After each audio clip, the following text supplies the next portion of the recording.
Welcome to the Black Gems Dive In podcast, the podcast where we dive deep into conversations about inclusive cultures and everything DEI. Your co-hosts are Akua and Kendra, and we're thrilled to be your hosts as we explore the crucial topics shaping our workplaces and communities today. In each episode, we'll unpack insights, share stories, and engage with experts to foster a deeper understanding of how we can create more inclusive environments where everyone feels valued and empowered. Hey, Kua. Hey, Kendra. We're back for another episode. Another episode of the Black Gems Dive In podcast, y'all. Yes. We're like fresh off of a full day. Right? We could talk about where we just came from, but fresh off a full day. But we wanted to come and just, sit down and record another podcast because there's so much that's going on locally, nationally. And we'll dive right into it, but so let's dive in. We could start with where we came from, right? And so we're just coming from, we have a new mayor, y'all, and I think we talked about it on this show before as well, but Mayor Chris Scanlon just swore in to the office of the mayor. Yes. I mean, literally about an hour and a half ago. Yes, literally. So we were downtown Buffalo, invited to his swearing in.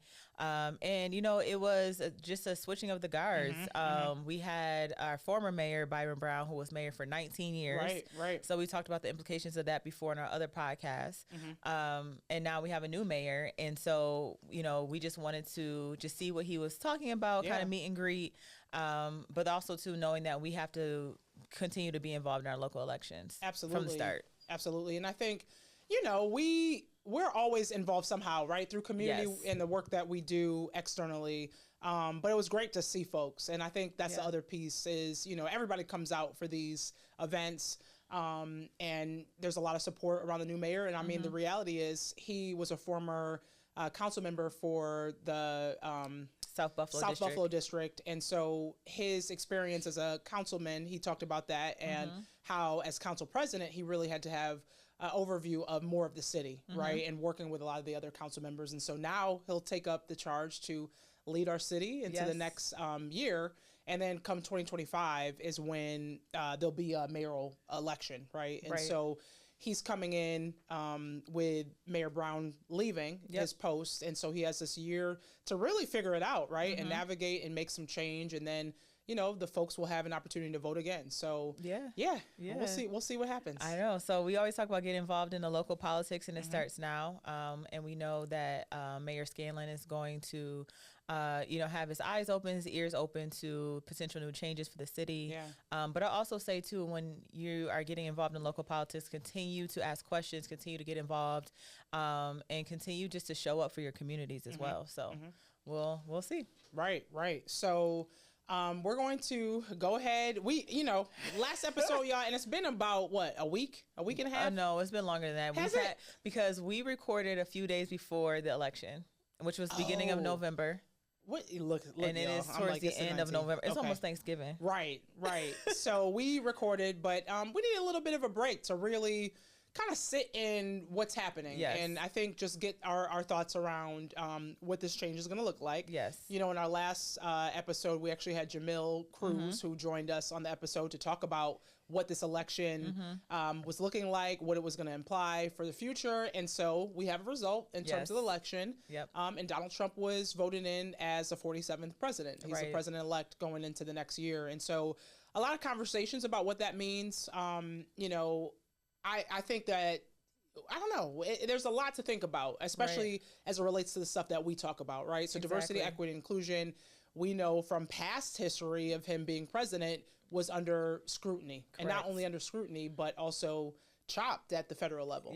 And so I think there's a lot of implications on that lens that we'll talk about, but we're going to dive into one of those, right? Yeah, we're definitely going to dive in. And to your point, I know personally I had to take a moment and, we sit on this sofa, these lovely green sofas at the Pod Hub on a weekly basis and talk about all the things DEI. And we've talked about this in previous episodes as well, is that we still have to take care of ourselves. Absolutely. And so I know for me, I couldn't show up last week. And just being honest and talk about the presidential election because I was still processing my feelings behind it.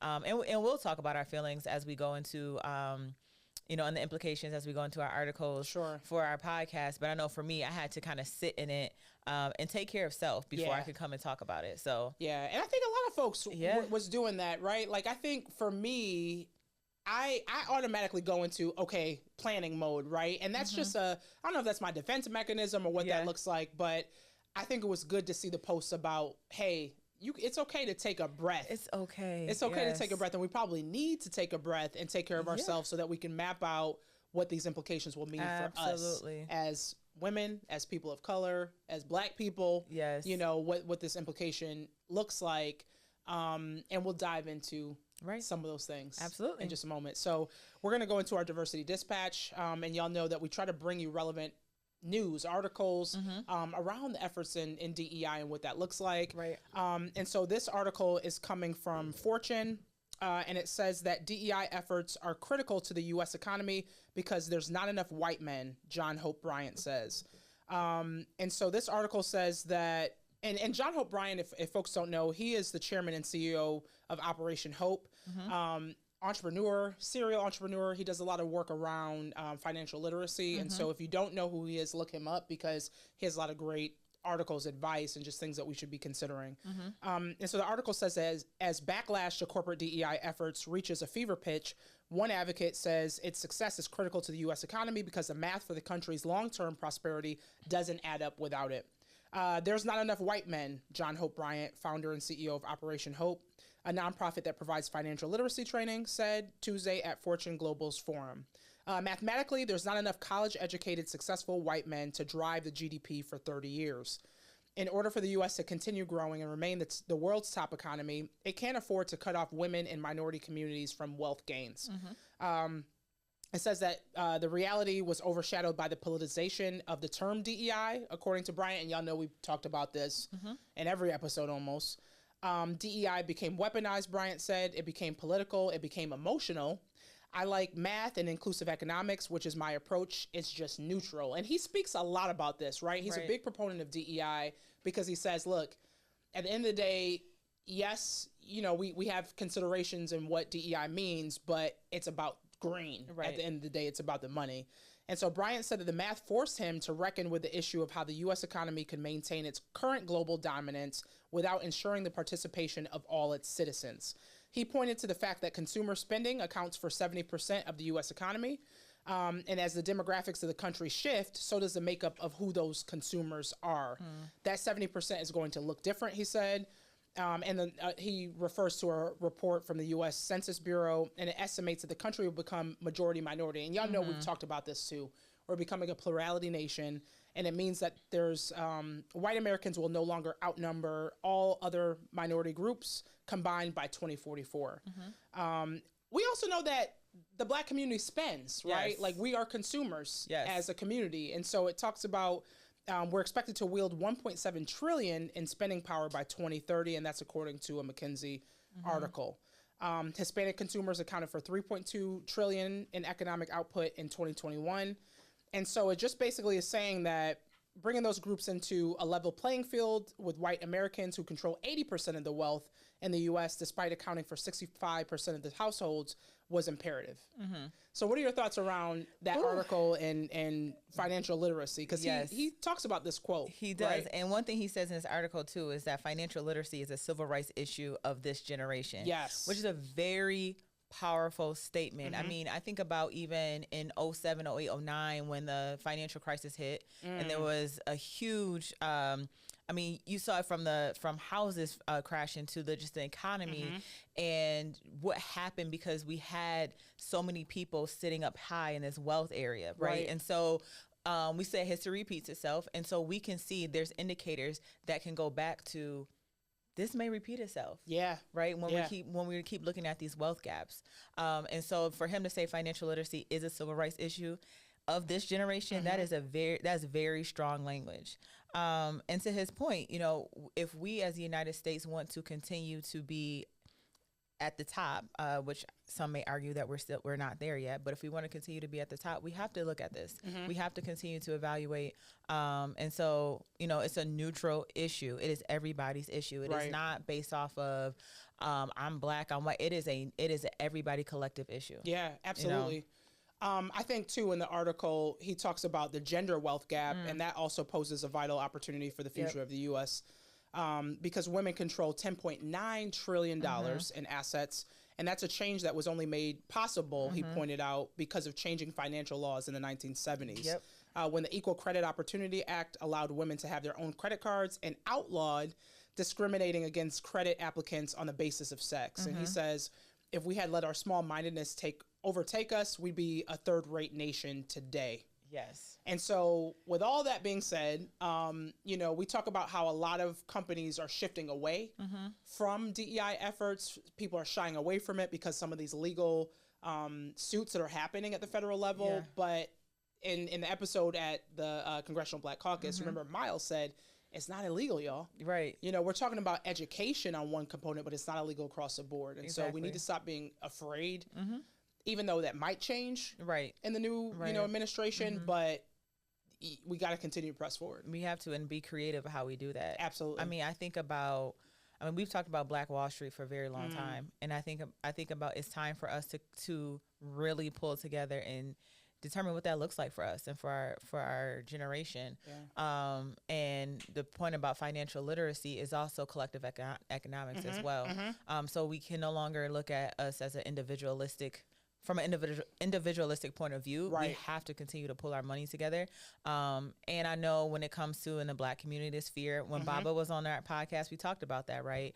Fear of the unknown, but we have to collectively come together in order to bridge this wealth gap that is consistently getting larger over time. Absolutely. And I think you said something really strong there in terms of collective economics, because now is the time to really navigate your finances, y'all. And I know we've talked about, remember when we had Baba on the episode and we talked about the importance of financial literacy and getting things in order. But I think now more than ever, the future is going to look interesting, right? We don't know exactly what that's going to look like. Although there's a lot of conversations, people keep bringing up things like tariffs and what that might mean as it relates to the economy, and how, you know, the Trump administration really pushed this move towards tariffs and increasing them.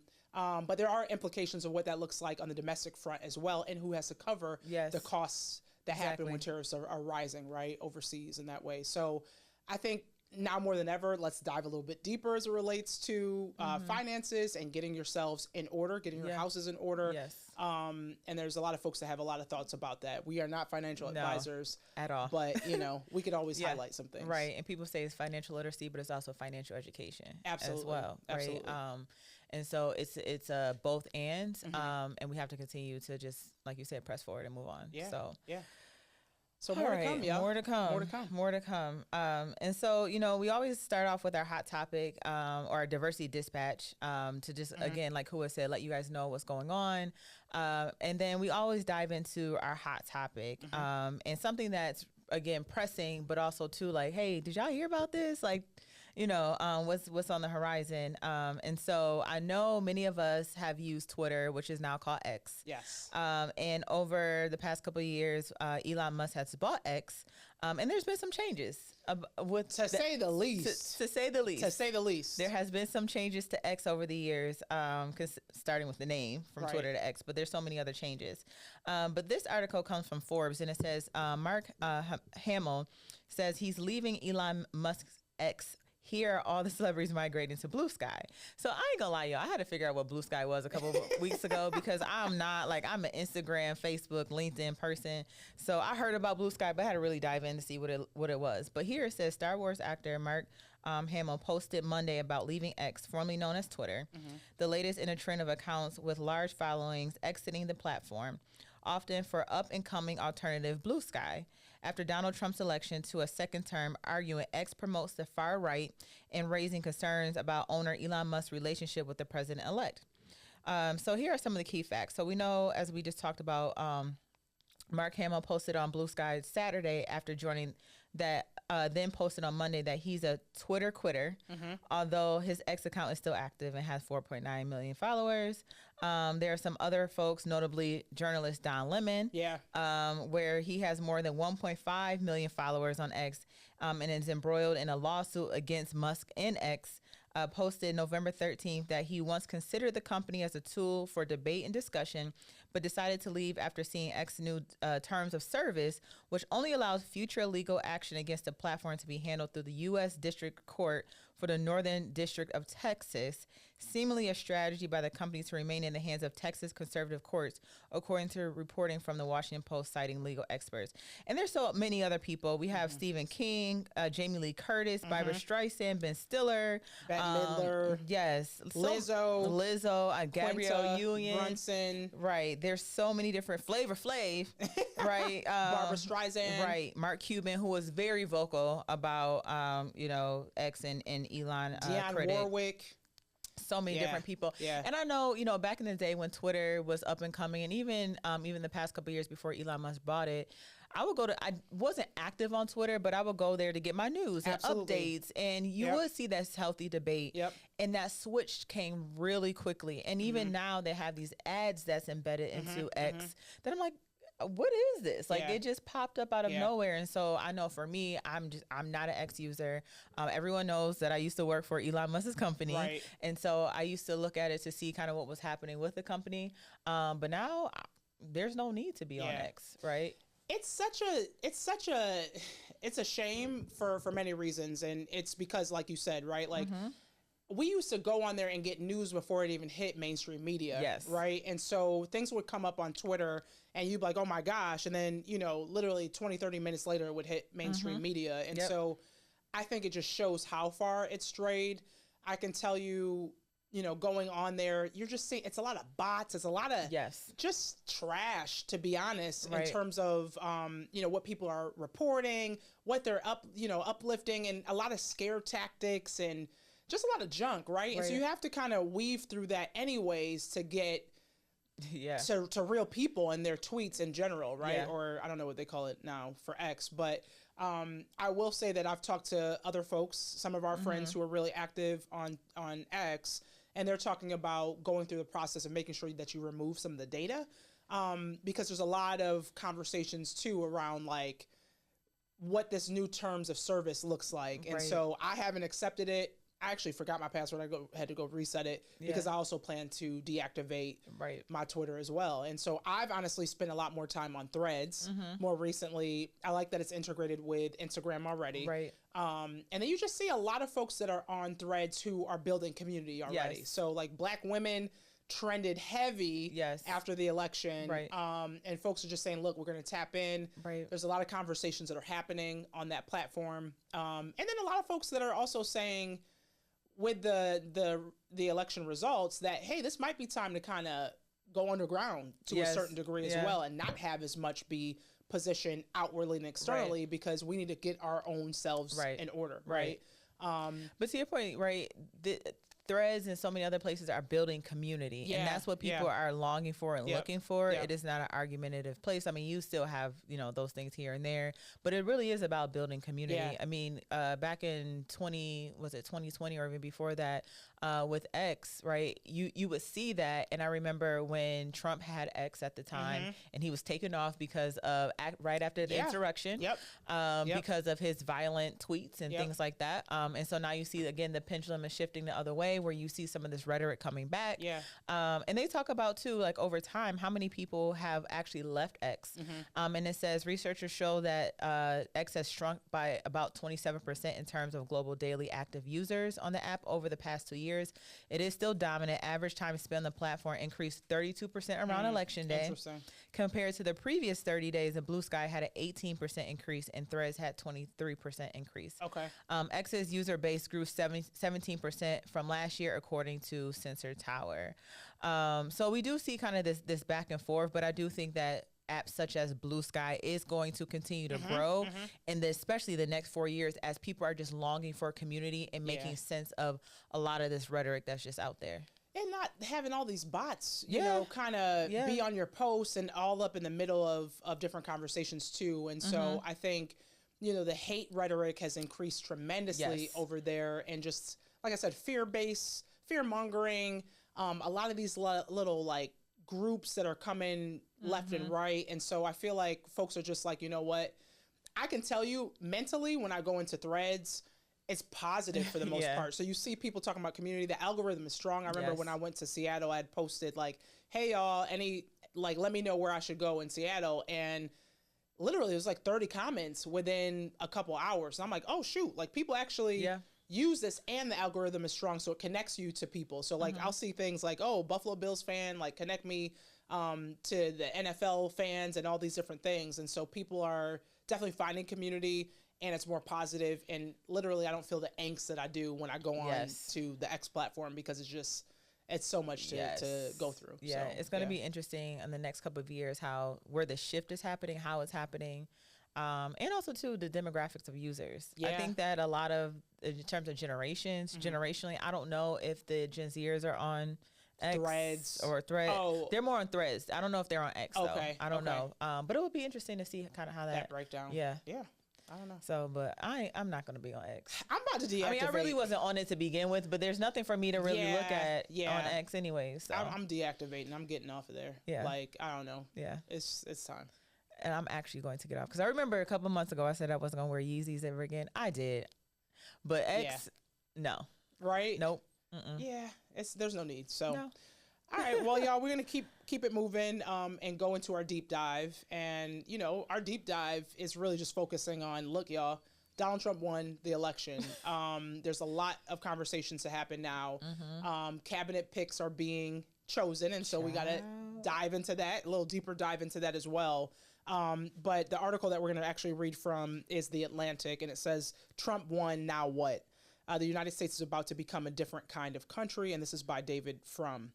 And so it says, Donald Trump has won and will become president for the second time. Those who voted for him will now celebrate their victory. The rest of us will need to prepare to live in a different America, a country where millions of our fellow citizens voted for a president who knowingly promotes hatred and division, who lies blatantly, shamelessly, every time he appears in public, who plotted to overturn an election in 2020, and had he not won, was planning to try again in 2024. And so I'll just say this, right? Like, we've talked on the show around bringing in people who have different perspectives. And I mean, Jamil even talked when he came in the last episode around someone that he considers a friend or an acquaintance who had a very polar opposite view, right?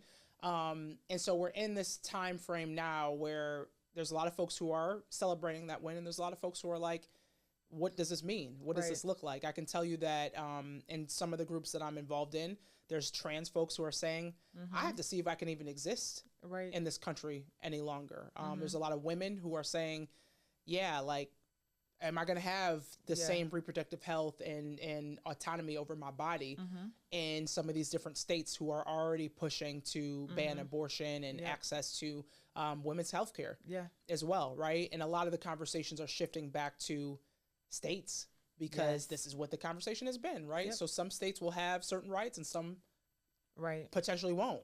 And so at the federal level, there's a lot of people who are going to be watching for what this looks like, the implications for it. But yeah. I mean, even taking a step back, I think about, I mean, we talked about this at the beginning of the episode, where election night, election day was weird. I mean, I know you and I had connected. We connected. We went out to lunch, and I was like, this is just a weird day. And I remember, you know, the polls were closing, and you're starting to see some of the election results come in. And I'm not gonna lie, I went to bed. I literally, me too. I went to bed because it was very eerie and reminiscent of 2016.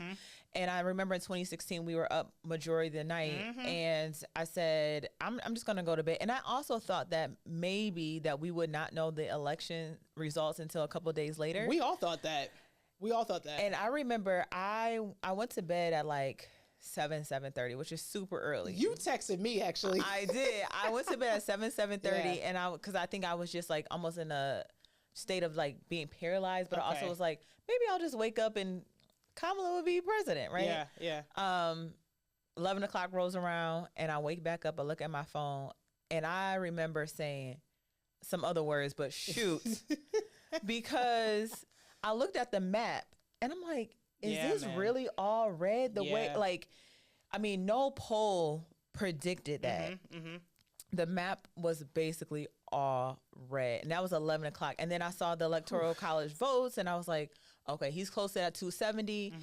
And I went back to bed because I was like, okay, well, maybe we got some hope with some of these swing states like Pennsylvania and Michigan. 4 o'clock rolls around, and I was like, this is not reality. This is very... So you texted me at like 4 something, and it's funny because I think we all were in that same space. I know I had friends who were like, let me pour up a libation because I'm going to need a little something, but I was in that same space. I was actually in my cousin's chat group, and my one cousin was like, yeah, I'm going to bed. I was like, you know what? Let me take my behind in bed too, because I just, I didn't want the anxiety and stress and worry. And so the other Even though it was still there, because that's why we kept waking up, of course. Exactly. Yeah. But I went to sleep, and then it was around that, because I heard my phone buzz. That was me. And it was Kendra. And I was just like, I looked at it and I was like, shoot, I don't even want to open it. It was some other words.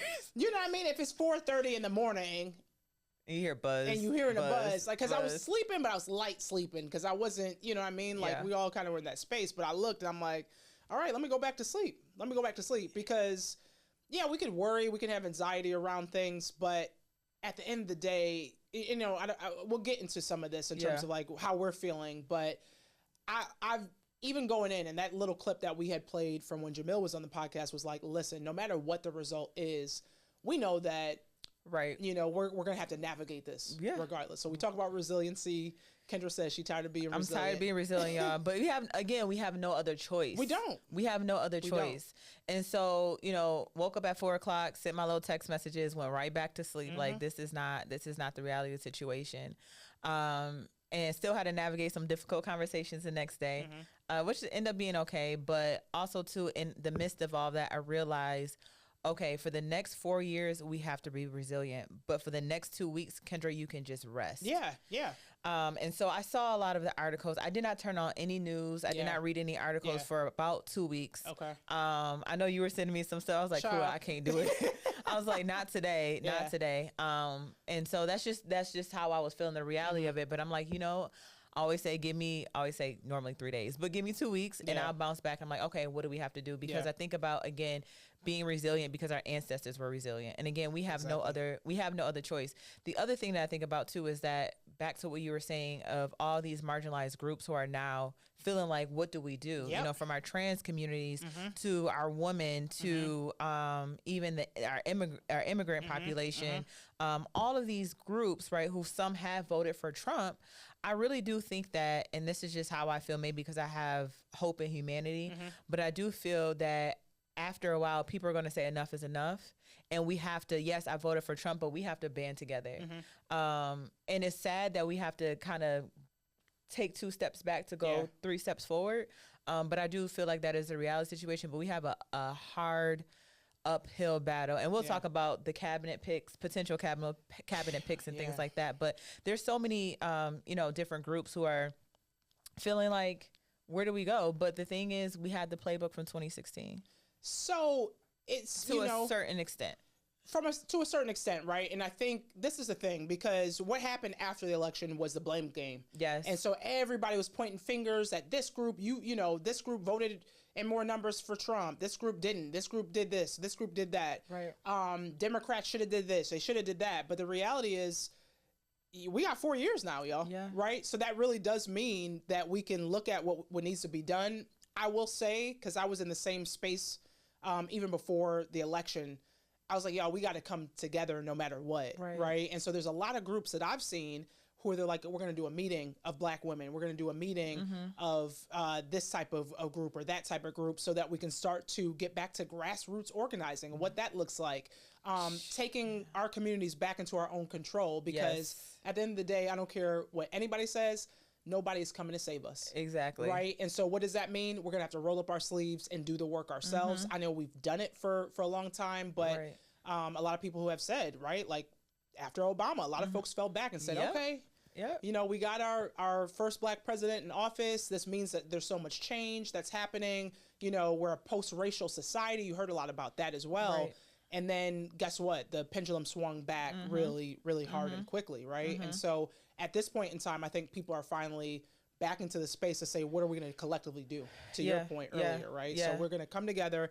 We're going to make a change in our own communities and start at that level. Because if we all do that in our communities, guess how much greater your Right. state's going to be. I mean, your country's going to be. And so, And we have to educate. I think Yeah. we have to start from a educated standpoint. And based off of this election, not only is we have President Trump, Mhm. but we also have, which is kind of weird to say again, but we also too saw where Congress is now all red and is Republican as well. The House, the Senate, the Senate, Supreme Court, all of it. All of it. And this is something though, when you look back, it was meticulously put into place. I mean, the voting rights that we talk about are under attack now in 2024, this happened in 2012. Yep.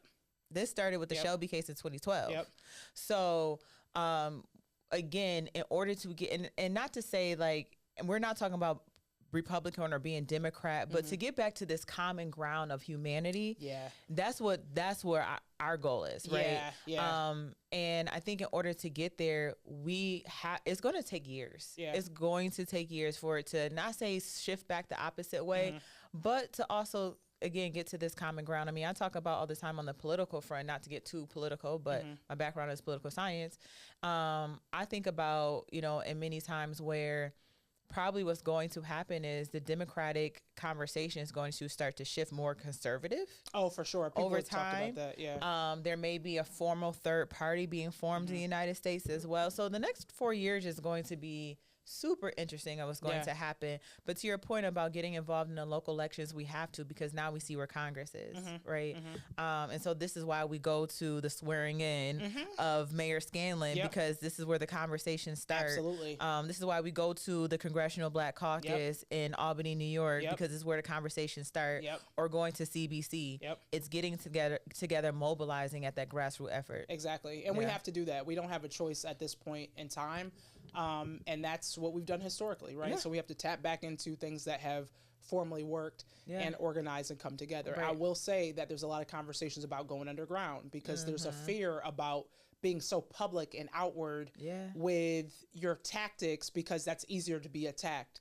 And so I think you'll see a lot more groups just say, look, y'all, it's a meeting after the meeting. Let's come over here. Let's organize. That's what Project 2025 is. That's exactly what it was underground. And then all of a sudden popped up and was like, oh, we have a presidential election. And also, let me tell you about Project 2025. It's the same thing. This has been in motion for years. And the same folks who have been distancing themselves from this Project 2025 are now cabinet picks and they're like, promoted. And some of them are like, I wrote it.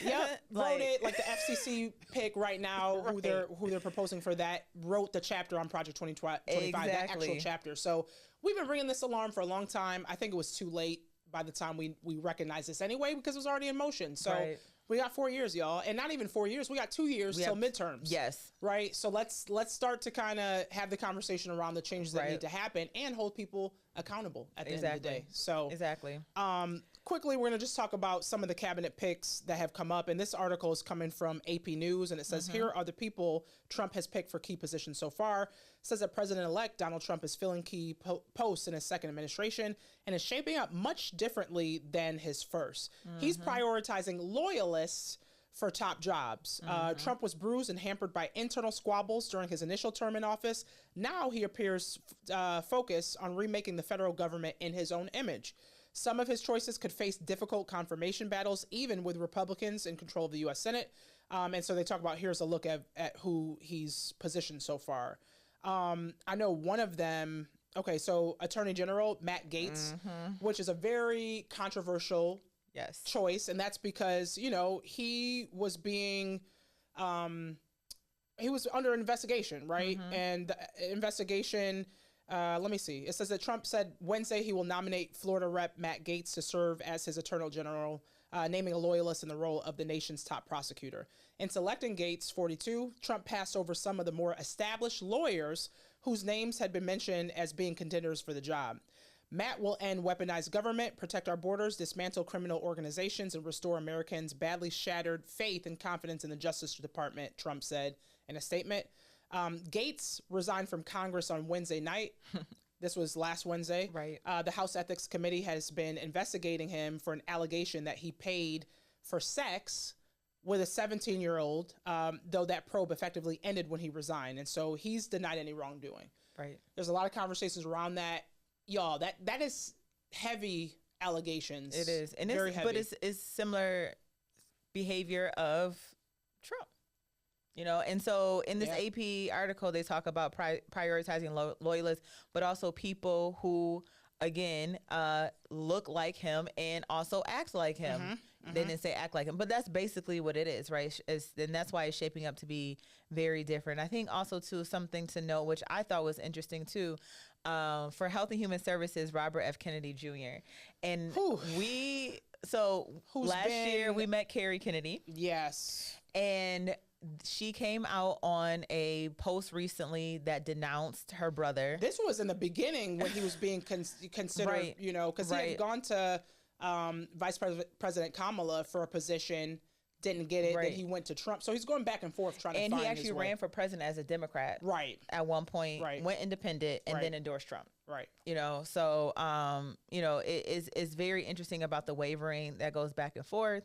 But he's a vaccine denier, y'all. Correct. So let's be real. There's a lot of conversations around the implication of what his beliefs are. Right. I think already there's been conversations. And some of these things you have to kind of like keep an open mind around to really try to hear what some of the thoughts are. There's others that you're like, yeah, no, this is never going to. Yeah, it's never going to work. I will say this. This is who I feel like is the silent assassin in all of this. One of many. Susie Wiles, Chief of Staff. She has been the first woman. First woman Chief of Staff. Yeah. But she is someone that has been, quote unquote, in the background, but also too in the forefront in many ways. A lot of things that has been happening in Florida. She has helped put policy around. She, in this one AP article, it says Wiles, 67, was a senior advisor to Trump's 2024 presidential campaign, and is a de facto manager. She has a background in Florida politics, helping Ron DeSantis win his first race as Florida governor. 6 years later, she was key to Trump's defeat of him in 2024 Republican primary, and so many different things. One thing I always say about Susie Wiles is that you see her. You've always seen her on stage. Yeah. Because there's times where I'm like, who is this woman? She never speaks, but she is the person that is in the background making everything go. And so that's somebody to look after in the next couple of years as well. So I'm just going to highlight, and we're not going to highlight all of these, y'all, but another notable cabinet pick is the Defense Secretary, Pete Hegseth. Hegseth, 44, is a co-host of Fox News Channel's Fox and Friends Weekend. And has been a contributor with the network since 2014. He developed a friendship with Trump, who made regular appearances on the show. Hegseth served in the Army National Guard from 2002 to 2021, deploying to Iraq in 2005 and Afghanistan in 2011. He has 2 Bronze Stars. However, he lacks seniority, right? Yeah. So senior military and national security experience. If confirmed by the Senate, he would inherit the top job during a series of global crises. Ranging from Russia's war on Ukraine and ongoing attacks in the Middle East by Iranian proxies to the push for a ceasefire between Israel, Hamas, and Hezbollah. It's escalating worries about the growing alliance between Russia and North Korea. It says that he's also an author of The War on Warriors, Behind the Betrayal of the Men Who Keep Us Free, published earlier this year. So when I tell you the conversations that you're seeing happen around imposter syndrome and how you need to throw that word out of your head, because the reality is there are a lot of folks who are not qualified for these positions, right? Who even Republicans are like, you're choosing who? You know what I mean? And they're being quiet right now because we have a long time to go, not even a long time, but some time to go before, you know, the confirmation hearings, and people are really trying to balance this out because it's going to be a wild ride. It is. And so you got folks who are hosts on Fox and Friends who are going to run the entire, you know, U.S. defense. And that it's unheard of. It's scary, you know, for many reasons. And already you're hearing a lot of rhetoric around what Russia's doing, you know, Ukraine and, you know, Israel, Hamas, and what that looks like. And so we are in for some very interesting, to say the least, times. Yes. You know? Yes, we're in for a ride for sure. And I think, you know, going back to what we were saying before is we have to kind of now start to get together as community. Grassroots organizing is going to, again, be very important. You know, and like I said, I do have hope in humanity. I know it sounds crazy. I do. And so I really, you know, we've been here before. Yeah. Right. We've been here before. Yeah. We're here again, but we have to make sure we're never here again. If that makes sense. Yeah. Because this cannot be the norm. And I think there's a lot of implications on why the results of the elections went the way that they did. Yeah. And there's a lot of folks saying like folks were struggling. I think, you know, when you think about inflation and how that hurt people's pockets and what that felt like, you know, those are things that we have to consider. Yeah. And so when you look at other countries, they talked about how the U.S. has actually rebounded the best from inflation across the globe and what that looked like. But now we're in a position where we gonna see. Yeah. We gonna see. It could be like Bernie. Bernie Sanders said he came out and blasted everybody. He said people forgot about the working class and the working people. Right. And so I mean that's what socialists, Democrats say as well. And so it's gonna be interesting. And we have to just again arm ourselves with as much knowledge as possible. Like you said, get your finances together, do whatever you need to do. But be very strategic at how we move forward. Yeah. So lots to come. But I think, now more than ever, it's time to really center on your values and what that looks like and, looking at your community and seeing what you can do. Absolutely. So. All right. That's all for tonight. We got one more segment. Yes. Which is our gem of the day. Our gem of the day. So, one thing that I've been thinking about in all of this, right, of, again, just getting rest and being resilient and all these different things. But of course, I keep saying my political science hat, and try to make sense of, like, to what you were saying, to make sense of these things. Again, we've been here before. History repeats itself. And so one book that I actually picked up at a bookstore in DC over the summer, is a book called Wake Up Democracy, Wake Up America. Okay. And it's the Black Woman of the Future of Democracy, which is an ironic title because it dives into the past of Black women in our democratic process and some of the articles and things that they wrote about. But just really quickly, the synopsis of this book, it goes into the whole premise of Wake Up is from a 1968 call to action by Fannie Lou Hamer. And she called for Americans to wake up if they wanted to make that democracy a reality. And so it goes into different essays from Keisha Bland to Fannie Lou Hamer to Sheila Jackson to Alicia Garza. And it talks about really diving into, again, grassroots politics, but then also talking about equitable political future through just a series of essays. And so I've been reading this in the past 2 weeks, really, and it does give me hope because it is almost like a blueprint of how do we continue to be in a democratic just state and some of the strategies behind it to make sure that we have parity in that. So if you guys are interested, again, it's called Wake Up America. It's not necessarily a gem, but it's something that is a gem on my bookshelf because it was collecting dust. Okay. And I was like, I need to go back and read this. So I've been trying to read like a book a month. And so this is my book that I'm reading right now. Beautiful. I'm going to have to look into that one for sure. Yeah. So my gem of the day is actually coming from a quote on Instagram by The Ethical Dilemma. And it says that the most important thing for the next 4 years is for young people in your life to see your leftism, your queerness, your race, and ethnicities proudly worn on you. They need to see that we can live full lives. They need you to be brave. They need your example of how to fight and advocate for themselves and vulnerable others, domestically and globally. It says that they are going to be confronted with pressure and fear and hostile policy, and you need to fight that for them, right? They show them what their lives can be before they believe, like we once did, that existing is not possible. And I think this one is just really strong because of those conversations I've been having, right? There's people who are literally saying, I don't even know if I can exist in this country as I am, as I show up.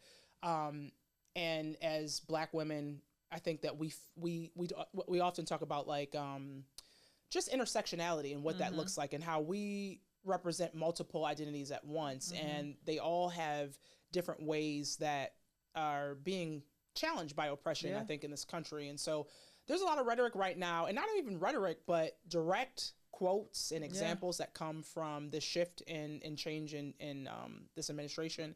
But I think this quote is really just saying, look, we gotta live out loud. One of my best friends, he went to Add Color, the conference, and that's like a conference that's really related to like I want to say like, you know, ethnicities and multicultural advertising and positioning that.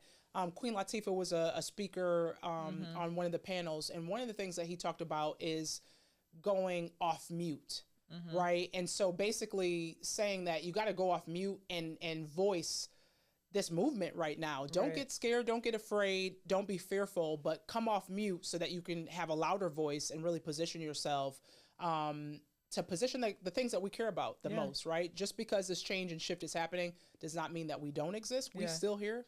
I mean, think about when we were loud during 2020. Exactly. What happened? Exactly. And we saw the shift, world change. Global change, right? And so I think I just want to remind people, yes, rest, recoup, recover, you know, and get back together, regroup. But at the same time, don't be muted, right? Get loud, center the communities that we all live in and need to position. But it's time for us to continue this work because we have to. Yeah. Like Fannie Lou said, wake up. Exactly. You know, wake up. So we up, y'all. Yes. We're back. We're back. It's been a while. We are up. I needed my rest. Right. But we are back. So we needed to definitely come and sit on these nice green sofas and have the conversation because it's needed. And so definitely engage with us on social media. If you have something that you want us to talk about or explore more, like let us know. I know we don't say that often, but definitely let us know about something that you want us to talk about on our pod. And we'll definitely explore that topic. Awesome. Another episode, y'all. Another episode. See you next time. Bye. Peace.